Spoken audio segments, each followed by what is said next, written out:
Você já se sentiu enganado por um anúncio? Você já teve vontade de ver um comercial agressivo fora do ar? O que fazer com a publicidade preconceituosa e discriminatória? Como, afinal, impedir que a má propaganda continue sendo veiculada na TV, na mídia impressa e na internet? O CONAR, Conselho Nacional de Autorregulamentação Publicitária, existe exatamente para evitar a publicidade enganosa, mentirosa, fraudulenta, discriminatória e excludente. O CONAR não prende, não manda soltar, não troca mercadoria, nem manda devolver dinheiro. Mas poucas instituições nascidas na sociedade brasileira têm tanta agilidade e tanta eficiência como o CONAR. E mais, você, cidadão consumidor, é fundamental para o CONAR. Você mesmo, hein, que está aí do outro lado. Quer ver como funciona?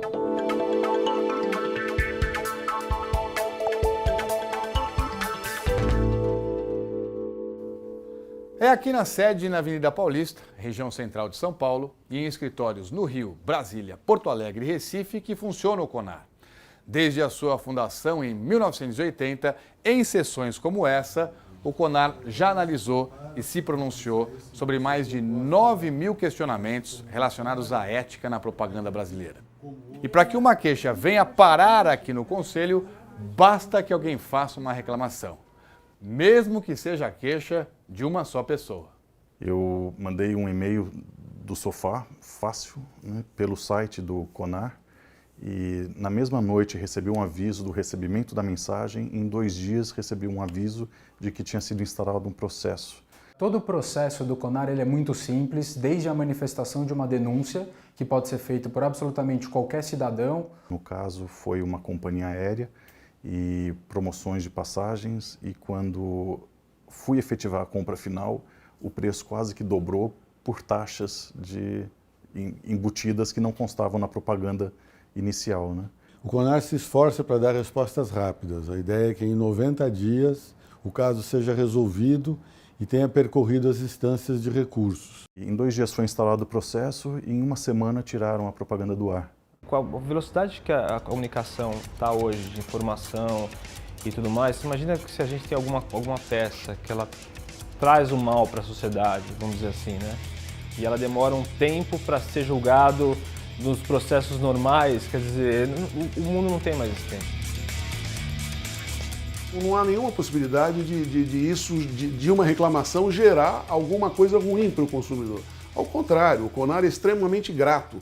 O CONAR vive disso, do pensamento do consumidor.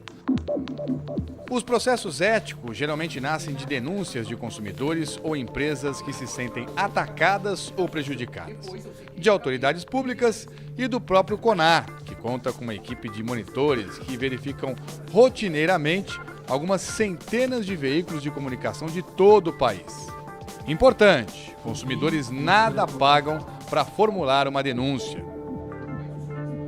A força que substitui a lei nos processos do CONAR está na fidelidade absoluta de agências, veículos e anunciantes a um documento que inspira e guia as decisões do Conselho há quase 4 décadas. Código Brasileiro de Autorregulamentação Publicitária, aprovado em 1978, durante o 3º Congresso Brasileiro de Propaganda. Em sua essência, o código determina que todo anúncio deve ser honesto, verdadeiro e respeitar as leis do país. Deve ser preparado com o devido senso de responsabilidade social, evitando acentuar diferenciações sociais. Deve ter presente a responsabilidade da cadeia produtiva junto ao consumidor e o respeito à leal concorrência. Deve respeitar a atividade publicitária e não desmerecer a confiança do público nos serviços que a publicidade presta. O Código reprova publicidade com eventual sinal de desrespeito à dignidade humana ou com ofensa ou discriminação racial, social, política, religiosa ou de nacionalidade. Reprova publicidade que abusa da confiança do consumidor ou que explore sua falta de experiência, que conduza à violência e que possa estimular o desrespeito ao meio ambiente. As decisões do CONAR se impõem tanto ao espírito livre dos profissionais de criação das agências, quanto à importância vital que a receita publicitária tem para os veículos. E até o processo estratégico de comunicação do anunciante com os consumidores se submete ao CONAR. Agora, como isso é possível? Com que base os conselheiros decidem se um anúncio deve ser cancelado ou modificado? A necessidade de estabelecer contornos éticos para os anúncios em geral recomendou que o CONAR estabelecesse, por meio de anexos, normas específicas para determinadas categorias de anúncios ou targets. O CONAR ele é muito sensível, né? Quer dizer, ele tem uma calibragem muito sensível e ela coloca assim, as questões de criança, de infância, de produtos que podem ser, enfim, prejudiciais à saúde, num patamar muito especial. Na apresentação de produtos e serviços destinados a crianças e adolescentes, a publicidade deve ser uma coadjuvante dos pais, dos educadores, das autoridades e da comunidade na formação de cidadãos responsáveis e consumidores conscientes. O CONAR se mantém antenado com a sociedade, atualizando de tempos em tempos a autorregulamentação, mas sempre nos parâmetros da lei e da ética. Nos casos do CONAR, você vê que estão refletidas várias questões que vão surgindo na sociedade. Imagem da mulher na propaganda, que é uma coisa que eu imagino que há 20 anos nunca apareceria. Agora aparece. A representação do negro. Um dos temas que preocupa muito o CONAR, é a publicidade disfarçada na internet. Publicidade não explícita, nem sequer havendo qualquer referência de que se trata de merchandising. É importante deixar claro que o Conselho de Ética não atua a partir de denúncias anônimas, nem faz censura prévia de qualquer peça publicitária. Ele só toma alguma atitude, se for o caso, depois da primeira veiculação do anúncio. Para cada processo aberto, existe um relator designado. E o anunciante e a agência responsáveis pela peça analisada têm amplo direito de defesa. Você chega no CONAR para um julgamento onde tem 10, 12 pessoas, em torno de uma mesa, se mostra a mensagem, seja um filme, seja um áudio de rádio ou uma propaganda impressa. Há um debate interno entre os conselheiros a partir da queixa do consumidor. Depois dessa primeira discussão, chama-se um representante do produtor e da agência para debater com o conselho. E a gente chega a uma conclusão em conjunta envolvendo diferentes perfis, diferentes pessoas, todas representantes da sociedade civil. O CONAR nos permite isso, né? É um grande fórum de liberdade de expressão, onde os entes podem, né, se expressar, podem dialogar, podem conversar e podem chegar àquilo que é mais eficiente, é mais importante. Eu acho que as vantagens que a autorregulamentação traz é que toda ela foi construída pelo próprio mercado, por pessoas que entendem do aquele ofício, né, de fazer propaganda, de fazer comunicação, de produzir comunicação. Então é um triângulo de atores praticamente progressistas, no sentido que estão sempre atualizados com o tempo. O que é rico nesse processo é que você começa a ter um pulso do que é aceitável da sociedade ou não. E você começa a ter um senso do que são, o que a sociedade está preparada, qual o tipo de informação que a sociedade está preparada para receber através da publicidade. É um excelente exemplo de como você não precisa tudo ir para a justiça e tudo acabar numa pena, porque as decisões do CONAR não acarretam multas em dinheiro, nem nada disso. Mesmo assim, as pessoas... os profissionais envolvidos seguem as determinações. E tem filtro. O que é muito importante é a ideia do filtro. Quer dizer, não é qualquer coisa que pode chegar também.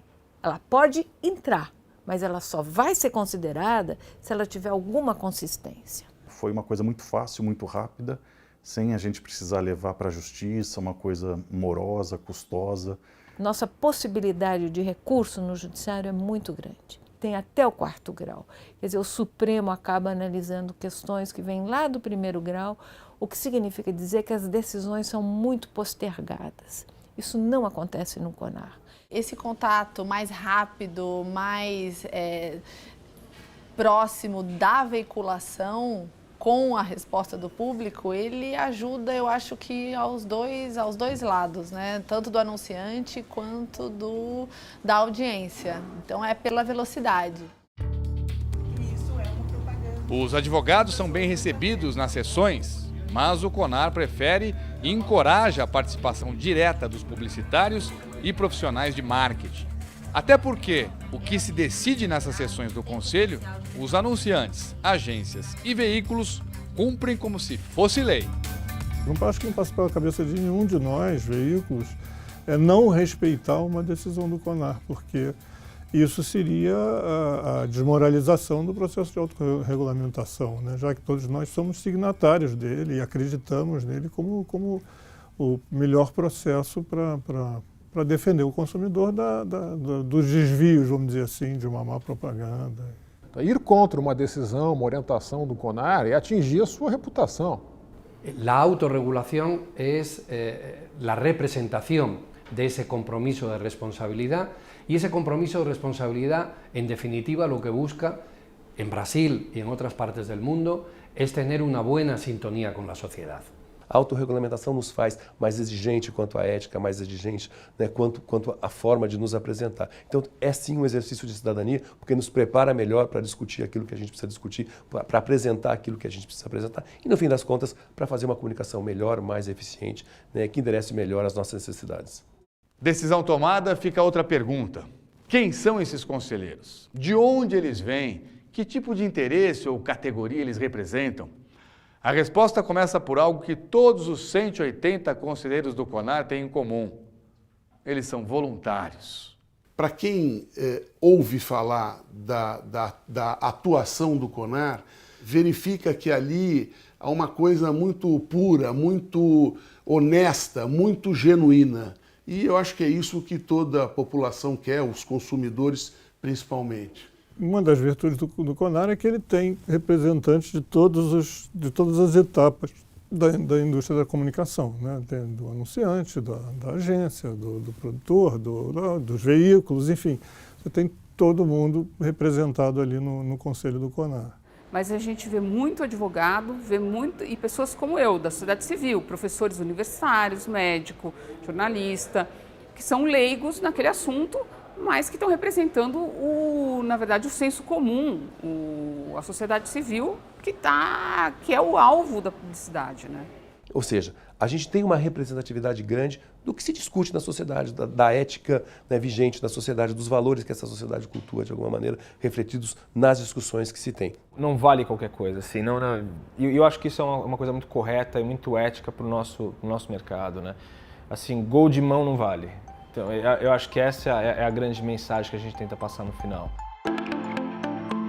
Desde os tempos em que os pioneiros da nossa propaganda se mobilizaram para a criação e aprovação do Código de Autorregulamentação Publicitária, o CONAR vem mudando e se aprimorando. Ao longo das últimas décadas, procurou interpretar os novos conceitos, comportamentos e posturas da sociedade brasileira em relação à liberdade sexual, à exposição das crianças ao consumo, ao papel da mulher na vida moderna, à propaganda de automóveis, aos hábitos de saúde e aos cuidados com alimentação e consumo de bebidas alcoólicas. A propaganda é uma atividade muito dinâmica. Ela essencialmente capta tendências e as transmite, repercute nos anúncios. Nesse diálogo permanente da entidade com o mercado, com o governo e a sociedade, existe um outro documento que, para o CONAR, é ainda mais importante que o Código de Autorregulamentação e as suas normas de atualização. Essa aqui, ó, a Constituição Brasileira. É ela que não permite proibir a divulgação de qualquer produto considerado lícito pelas leis do país. É com esse respaldo que o CONAR defende a liberdade de expressão comercial contra qualquer iniciativa que possa significar censura. Essas iniciativas não são poucas e geralmente se baseiam no preconceito, na desconfiança e também na desinformação. O cidadão bem informado, ele também é um consumidor consciente. Cidadão bem informado é aquele que sabe o que acontece no país, no mundo, e também recebe informações sobre produtos e serviços disponíveis. bem informado, ele saberá o que é melhor para ele, para sua família e como ele deve gastar o seu próprio dinheiro. Ao defender direitos que estão na Constituição, o CONAR também procura ser fiel ao princípio de que liberdade se conquista e se mantém com informação. E que é a informação que forja cidadãos responsáveis e consumidores conscientes.